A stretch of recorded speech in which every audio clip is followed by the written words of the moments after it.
Well, this is Scholar Strife doing some math today in Algebra 2. We're going to be graphing exponential functions. So let's take a look at some exponential functions. So we have the parent function here, y equals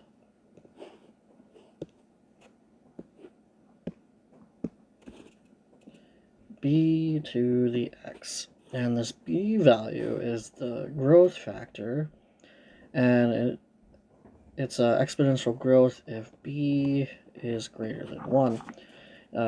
It's a decay if b is between 1 and 0. Wrote that incorrectly. It should be b is less than 1, but greater than 0. So these are the same functions, it's just the b value is different. So let's see what that looks like. It has a y-intercept at 0, 1 for both of them. But this is where it changed. This is called an exponential growth because it's increasing exponentially from left to right, while decay is decreasing from left to right.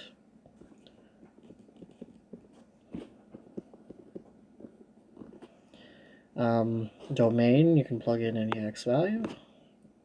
Range, though, there is, if you keep putting negative numbers for x in an exponential growth, you'll eventually notice that it approaches 0, but it never touches.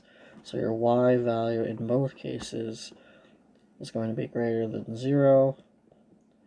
So there's this thing called an asymptote, and that's where the graph approaches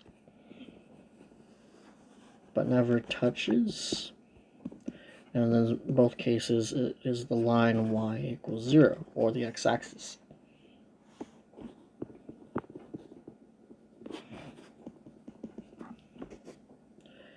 So we do have a general form, and they're both written the same way. You just need to remember that for exponential growth, there is a that the b value needs to be bigger than 1, and then for an exponential decay, the b value has to be in between 0 and 1. So like 0.5 or 3/4, anything that's below 1 but above 0. So that's what the general form looks like. Y equals a times the quantity b to the x minus h plus k. And if you remember from graphing other things, your a value, h, and k value do basically the same thing. And let's show you. So we have our exponential growth, and then here's our decay. Domain, same thing for domain. But let's take a look at everything else. So your a value, like it does on all the other graphs, it stretches the graph, it shrinks, and it also flips the graph if you make it negative. Same thing here. In fact, all these are going to be the same. The y-intercept, to find your y-intercept, you plug in 0 and get your value. There's no real trick to it. You just plug 0 into the function and you'll get a value. If your h value is 0, then you can just plug in, same thing. You plug 0 as your x in the equation, you get your y-intercept. Your h value, just like the graphs before you, shifts the graph left or right. And the k value shifts up or down. Your range is usually going to be y is greater than 0. If a is positive, if a is negative, then y would be less than, oh, sorry, not 0. Y in this case would be whatever your k value happens to be. So y is greater than k, or y is less than k if a is negative.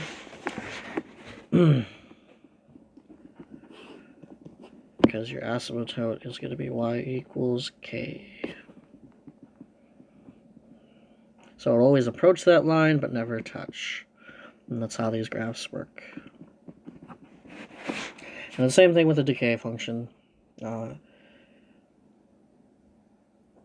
H shifts it left or right, k shifts it up or down, a value stretches, shrinks, or flips. So let's do some examples. Okay, let's start off with an easy one. So first thing you gotta figure out is whether it's a growth or decay. So remember my b value. So my b value is 2 in this case. That is bigger than 1, so this is a growth. Okay, your a value, you don't see it, so it's 1. H value, we don't see it, so it's 0, and k value is 0. One thing I forgot to mention about the h value, just like in your previous guess, you have to be really careful. If I have x minus 3, that means I'm moving the graph right 3. If I have x plus 3, I'm moving the graph left 3. So you got to be careful, just use the opposite of where it says. So if it says x minus 5, then we're moving right 5. Your k value tells you the truth, so plus 3 means up 3, plus or minus 2 equals down 2. So let's do some of these. So your y-intercept, you plug 0 into the equation, and you get 0, 1. Okay, so you're making an xy table for these, just because you would most likely have to use a calculator later on. But for this part, we can just use, you always want to use 1 to the left, which is -1, then 0, 1, 2, and let's do 3. So your asymptote is y equals k. K in this fact is 0, so y equals 0. Your domain for all these is going to be all real numbers. And then your range is going to be y is greater than k, which is 0. So how do you get your y values? You just plug it in the equation. So 2 to the -1 is 1/2. 2 to the 0 is 1. 2 to the 1 is 2. 2 squared is 4. And 2 cubed is 8. So we go ahead and plot these. My pen will let me. 2, 4. Oops.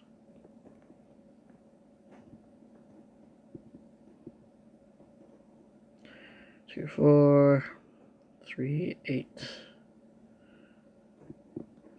And then we make our little curvy line that approaches 0 but doesn't touch. So here's my asymptote. You use a dashed line, and then you say y equals 0. Alright, so once again, growth or decay, we look at our b value. Our b value is 0.5, which is in between 0 and 1, so that is a decay. A is still 1.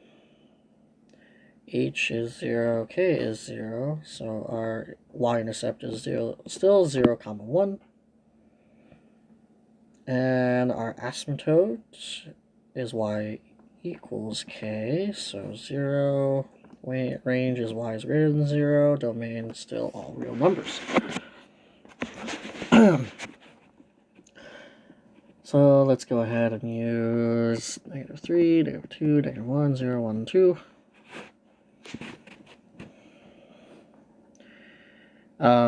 So 1/2 to the -3. So let's do that really quick. So 1/2 to the -3 means 1/2 to the -3. That means this gets flipped over.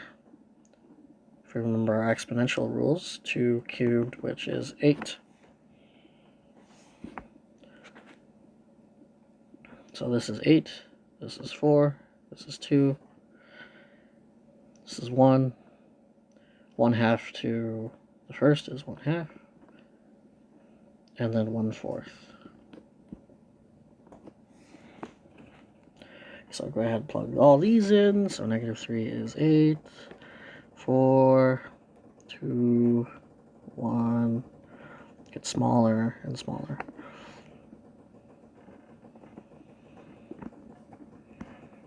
And asymptoting y equals 0.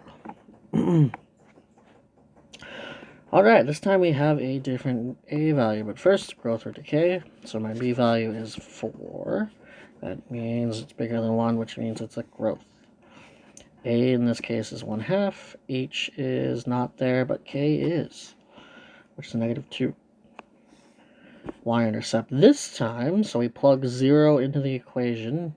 So 4 to the 0th power is 1. 1 times 1/2 is 1/2.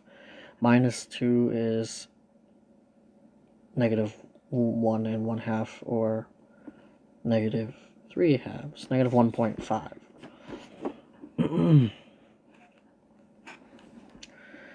So let's go ahead and I'm just going to plug in, I'm not going to plug in a lot of points, I'm just going to plug in 0, 1, 2.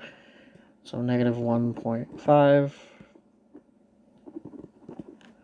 Your asymptote is always y equals k. So this case is -2. So let's go ahead and draw that in. So it approaches this line but never touches. Domain, all real numbers. Range, this time it is y is greater than -2. So if we plug 1 in, 4 to the first is 4. Half of that is 2. -2 is 0.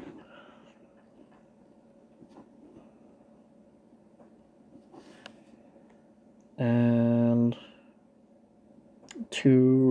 4 squared is 16. Half of that is 8. -2 is 6. So 2 is 6. So up here. So this goes like this, going up. So always that general curve there. Alright, let's do 3 more.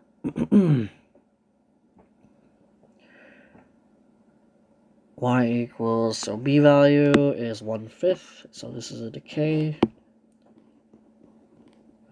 A value is -3, h is 0, k is 0. So our y-intercept is, plug 0 for x. We get -3 times 1, which is -3.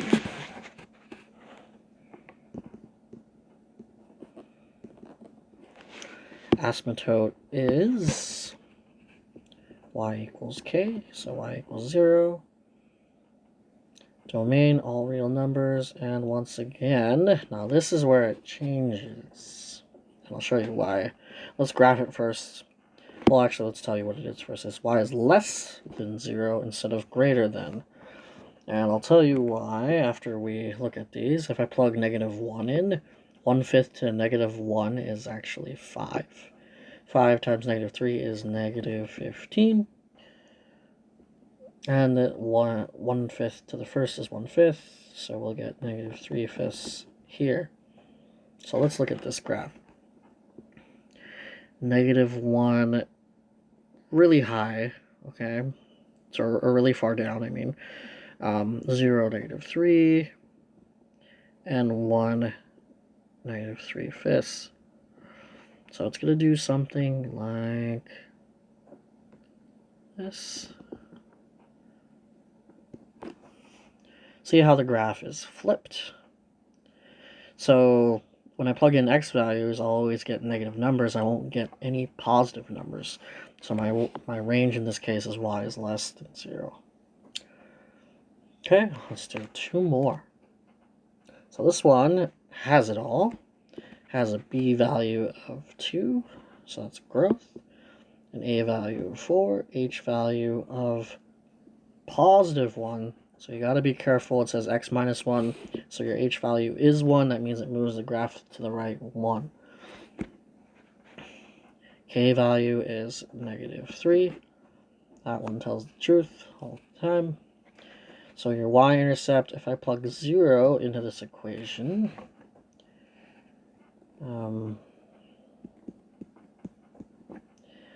2 to the 0 minus 1, so 2 to the negative 1 is 1 half. 1 half of 4 is 2.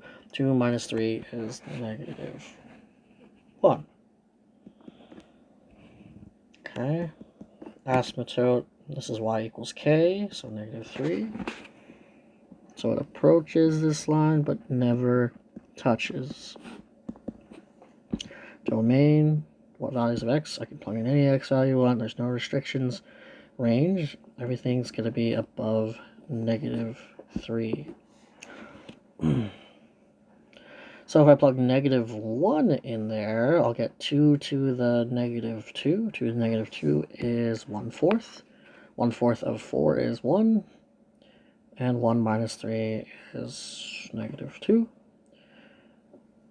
2 to the 1 minus 1 is 2 to the 0. 2 to the 0 is 1. 4 times 1 is 4. 4 minus 3 is 1. And then if I plug in 2, I'll get 8 minus 3, which is 5. So let's go ahead and plug those in.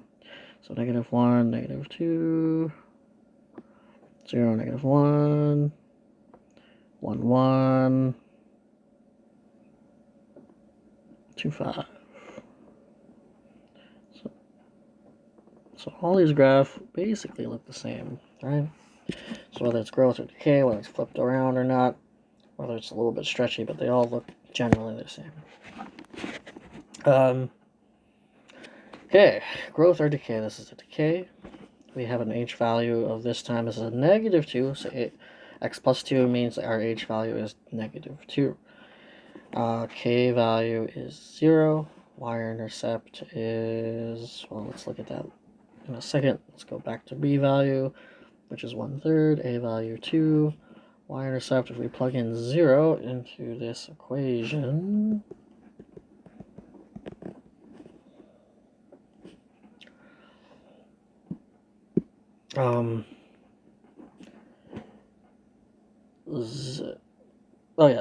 plug 0 in the equation, we'll get 1/3 to the second power, which is 1/9. So 2 times 1/9 is 2/9. Our asymptote is going to be y equals 0, y is greater than 0 for our range, and all real numbers for domain. Now you might be wondering why, I was choosing negative 1, 0, 1 before. Why am I switching it up and choosing x values that are negative 4, negative 3, negative 2? Why did I start so far? I usually like to use numbers around my h value. So my h value is negative 2. So sometimes I like to use, 2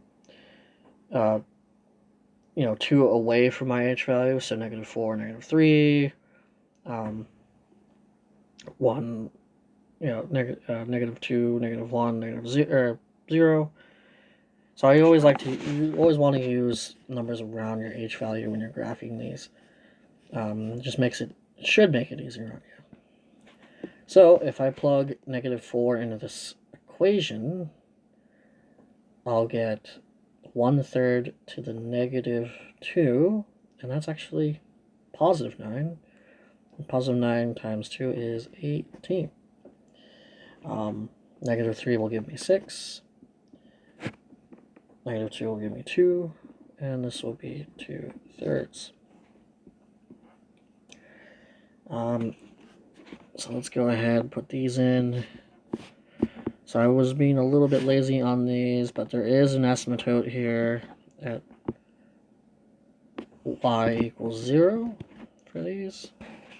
Approaches the x-axis but never touches. So -3, 6. -2, 2. Oops.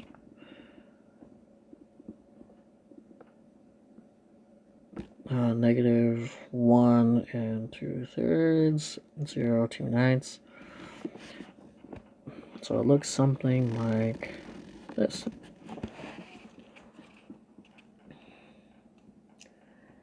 And hopefully this helps you out. Have a good day.